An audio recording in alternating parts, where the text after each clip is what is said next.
Welcome to qnawire. So here we know that the vertical displacement must be equal to 5.00 meters. You throw it from a height of 1.60 meters. So it must clear an additional distance, essentially, of 3.40 meters in order to only clear the fence. In order to clear the fence, accounting for how much for how high you were throwing it initially. And so the change in the x displacement would be 14.0 meters. This is how far you were throwing it from the fence. We're going to choose positive y to be upward. And so if this is the case, we are saying that the acceleration direction is negative 9.80 meters per second squared. So now we can solve. There's no horizontal acceleration, so we can say that 14.0 meters is equaling v initial cosine. The angle would be 56.0 degrees times t. And so we can say that t is equal to 14.0 meters. This would be divided by v initial cosine of 56 degrees. At this point, we can say that we're going to put quantity into the equation for the y direction. So we can say that then delta y is equaling vy initial t plus 1/2 a sub y t squared. This is essentially becoming 3.40 meters. This would be equal to v initial times sine of 56 degrees times t plus 1, rather, we can simply say automatically negative 4.90 meters per second squared multiplied by t squared. So now we can plug this in and say that 3.40 meters, this would be equal to v initial sine of 56 degrees. And then for t, we're plugging this in. So now it's 14.0 meters divided by v initial cosine of 56 degrees.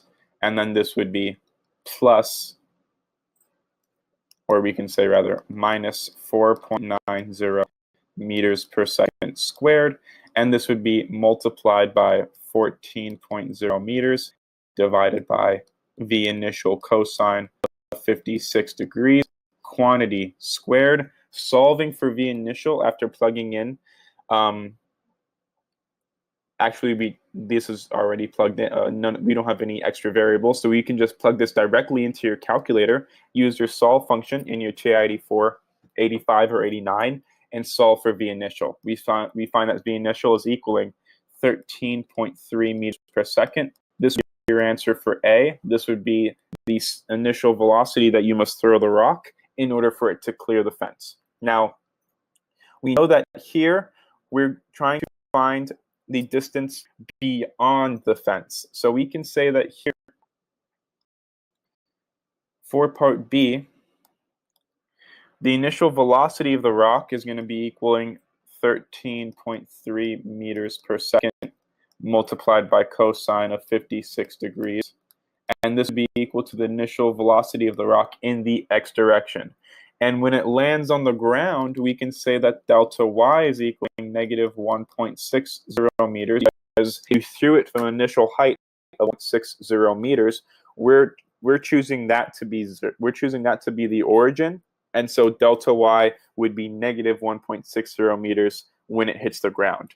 And then we're going to plug this into essentially delta y equals vy initial times t plus 1/2 a sub y t squared. This essentially becomes negative 1.60 meters. This would be equal to 13.3 meters per second. Here it would be sine of 56 degrees. This would be times t, and minus, again, 4.90 meters per second squared multiplied by t squared. This is a quadratic equation. So you can use, again, your solve function in your TI 84, 85, or 89 in order to solve for t. T would be equal to 2.388 seconds, being the only positive root. And then we can then say that the horizontal position at that instant, delta x, would be equal to the initial velocity in the x direction times t. Given that there isn't any acceleration in the x direction, we don't have to account for that term. So this would be 13.3 meters per second multiplied by cosine of 56 degrees multiplied by t of 2.388 seconds, and we find that this is equaling 17.8 meters. Now, the fence is already 14 meters ahead of you, so we can say 17.8 meters minus 14.0 meters, so the rock is going to land 3.8 meters beyond the fence. This would be our final answer for part B. That is the end of the solution. Thank you for watching.